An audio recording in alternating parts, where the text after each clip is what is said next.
Après 2 journées, l'heure est au bilan. Parce que normalement, après, n'est-ce pas, cette campagne des éliminatoires pour la Coupe du Monde Canada, Mexique, États-Unis 2023, normalement, on doit faire un bilan. Alors, aujourd'hui, on va voir, je te montre comment la RDC s'est comportée durant, n'est-ce pas, ces éliminatoires pour la Coupe du Monde 2026. Salut gars, bienvenue dans le temple du spectacle. N'oublie pas de liker, de t'abonner parce qu'on est en route vers, n'est-ce pas, on est en route vers les 10 000 abonnés. Donc, grâce à toi, si tu commentais, tu t'abonnais juste en bas, ça me fera énormément plaisir parce que nous sommes là pour grandir. On est là pour, n'est-ce pas, grandir notre communauté. Donc, si toi tu m'aides à y arriver, ce serait sympa et bénéfique pour tous les deux. Donc, gars, merci de t'abonner, de partager la vidéo. La RDC qui a réalisé un parcours mitigé, n'est-ce pas, durant ces éliminatoires pour la Coupe du Monde 2026. Parce que, pour moi, je me dis que le verre est à moitié plein. Pourquoi? Parce que, normalement, je m'attendais à quelque chose de meilleur, ok?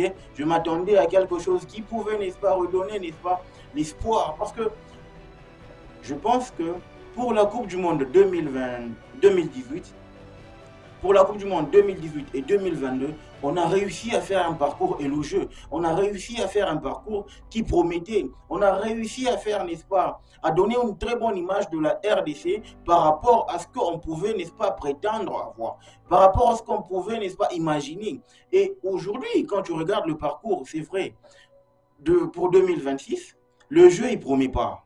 La sérénité, il n'y est pas. C'est vrai, on est tombé dans l'euphorie. Pour moi, je pense qu'on est tombé dans l'euphorie de trop beau. On est trop beau pour être, n'est-ce pas, pratique. On est trop beau pour être vrai. Pourquoi? Parce que je pense que la RDC n'arrive pas à imposer son statut face aux petits. Il faut qu'on se le dise, les gars. Pourquoi? Parce que moi, j'ai remarqué que face aux petits, on ne parvient pas à imposer, n'est-ce pas, notre patte. On ne parvient pas à imposer, n'est-ce pas, notre stature. Pourquoi? Parce que j'ai comme l'impression qu'on est en train de trop respecter les petits. Pourtant, la loi, n'est-ce pas, du plus fort a toujours été de tabasser le petit pour se faire craindre. C'est même là, n'est-ce pas, le mot d'ordre. Regardez le Sénégal, la Côte d'Ivoire, même la Zambie aujourd'hui se fait respecter. Parce que la Zambie a pris conscience que je suis quand même champion d'une CAN et je me dois de me faire respecter. C'est la raison pour laquelle tu vas te rendre compte que ces nations-là pratiquent un football coriace. Je ne dis pas qu'on a un football poreux. Je ne dis pas qu'on a un football qui laisse à désirer. On a un effectif, on a du caractère, on a un effectif, on a un entraîneur qui a du caractère, mais on manque du caractère. Pour moi, je me dis, parce on respecte trop les adversaires. Et en tant que léopard, on n'a pas le droit de faire ça. En tant que léopard, on n'a pas le droit de respecter son adversaire. On est des prédateurs, les gars. On se nourrit du gibier. Nos gibiers sont les petites nations. Sérieusement, moi je le pense. Pourquoi? Parce qu'à partir du moment où tu as regardé qu'on a fait un parcours vraiment pas trop normal, on retrace. Face à la Mauritanie, la RDC pratique un football qui n'est pas vraiment, qui ne correspond pas à son statut. En première période, tout est vraiment mou, tout est vraiment soporifique. On se demande, qu'est-ce qui peut faire en sorte que nous puissions débloquer, n'est-ce pas, cette rencontre et l'emporter? Il a fallu que nous puissions faire recours à Théo Bongonda. Donc, on repart avec Théo Bongonda en deuxième période pour, n'est-ce pas, débloquer ce bloc mis en place par la Mauritanie. Normal, parce que la Mauritanie devrait, n'est-ce pas, jouer en bloc pour contrecarrer tous les plans, n'est-ce pas, des léopards. Ça a marché en première période. Mais en deuxième période, De Sabre, il réalise, n'est-ce pas, une lecture parfaite pour, n'est-ce pas, déboulonner cette équipe mauritanienne. En tout cas, on a aimé parce que la lecture a été bien faite. Et les pions qui ont été, n'est-ce pas, lancés pour changer la physionomie du match, ils ont répondu de fort belle manière à l'appel du coach et aux consignes du coach. Ça, on a aimé. Et pour récompense, on reconduit Bongonda et Wissa pour le match face au Soudan. Mais je pense que Bongonda était seul lors du match face au Soudan. Étant donné que il a réussi à créer du danger dans le camp adverse. Il a réussi à faire mal à la défense, n'est-ce pas, soudanaise. Il a réussi à mettre mal à l'aise. Mais qui était autour? Qui était autour? On n'a pas compris. Oui, ça, il était timide. Je pense que, oui, ça, c'est... Quand il est en sélection, il fait un bon match sur 2, voire même un quart de match sur 3. Je m'explique. C'est un combattant, c'est un bagarreur. Il se fatigue jamais.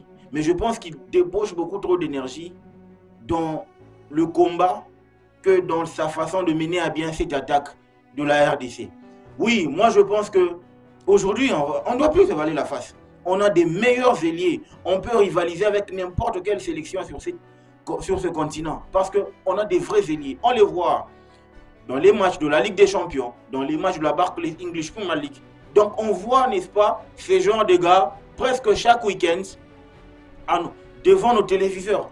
Et pour moi, je me dis, pourquoi ne pas recopier? Ou soit c'est l'environnement qui n'est pas bon, ou soit c'est l'environnement qui ne les met pas dans les meilleures conditions pour pas que ces derniers s'expriment de fort belle manière. En tout cas, là, c'est la question. Parce que moi, je me dis, le talent y est. On a un entraîneur.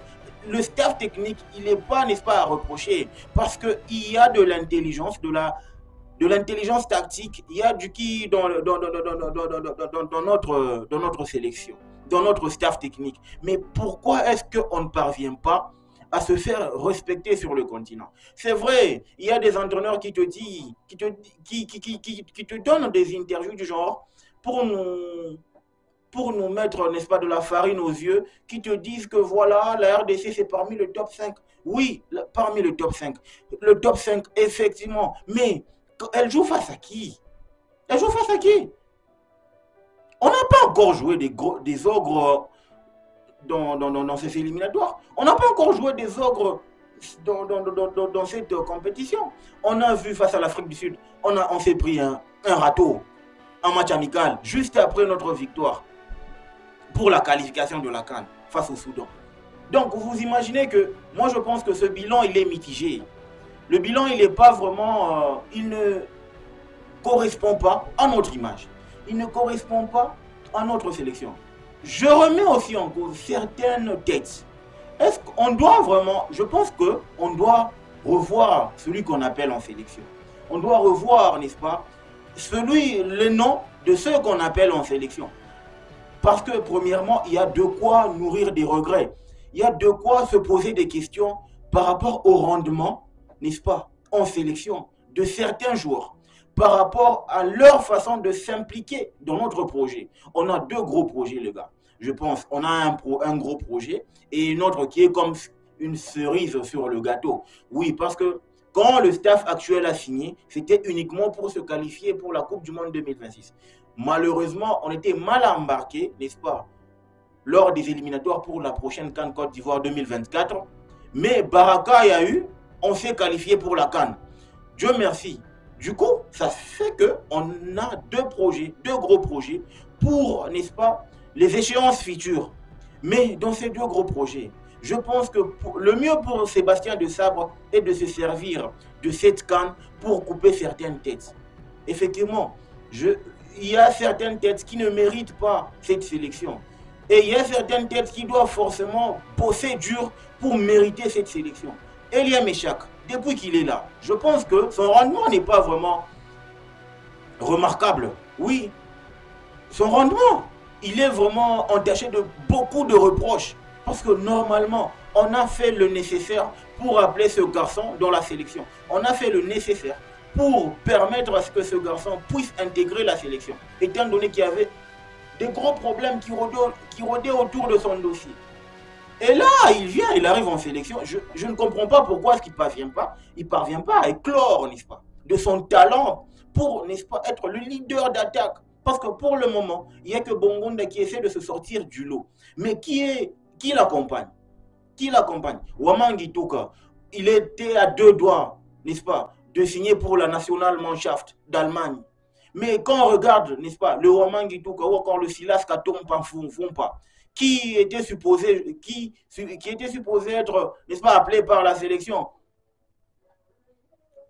On regarde ce rendement par rapport à ce qu'il a donné comme copie lors des 2 premiers matchs avec la sélection. Est-ce que c'est réellement Silas Katom Pavoum pas qu'on voulait?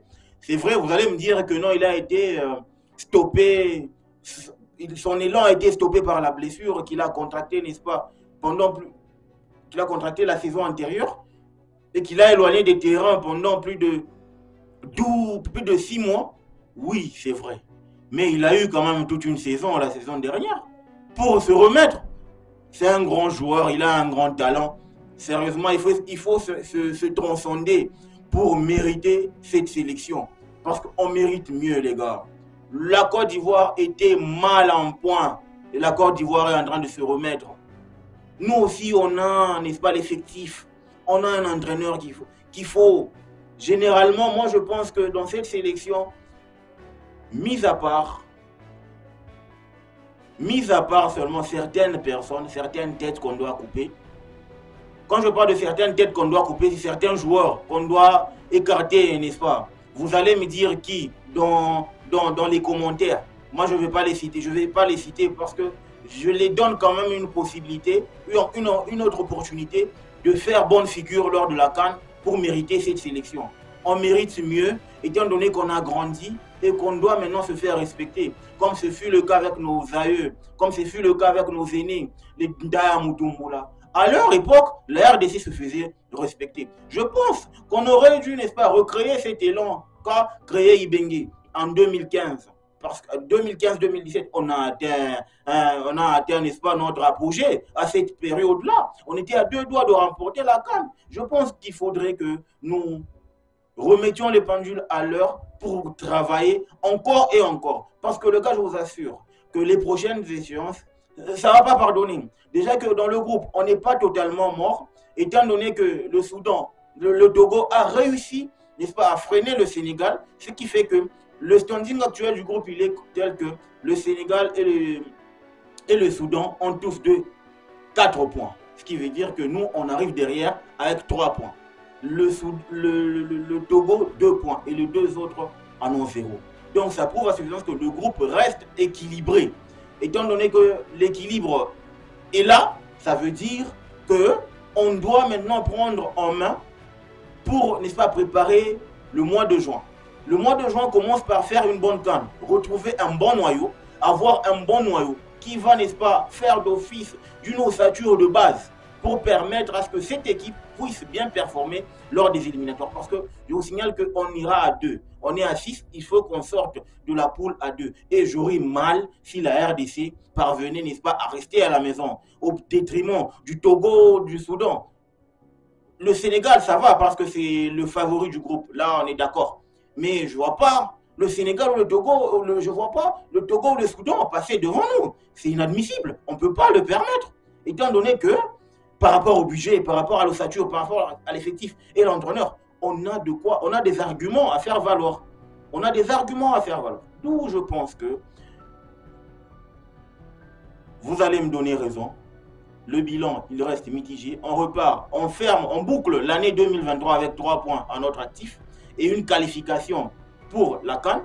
Si je me permettrais, n'est-ce pas, de réaliser un bilan pour les Léopards au cours de cette année 2023, je dirais 70-30, 70% positif et 30% négatif. Pourquoi 70%? Parce qu'on a réussi à sortir, n'est-ce pas? On a réussi à être miraculé, les gars. On est miraculé pour être à la CAN. On est miraculé parce qu'on ne nous donne pas cette chance-là.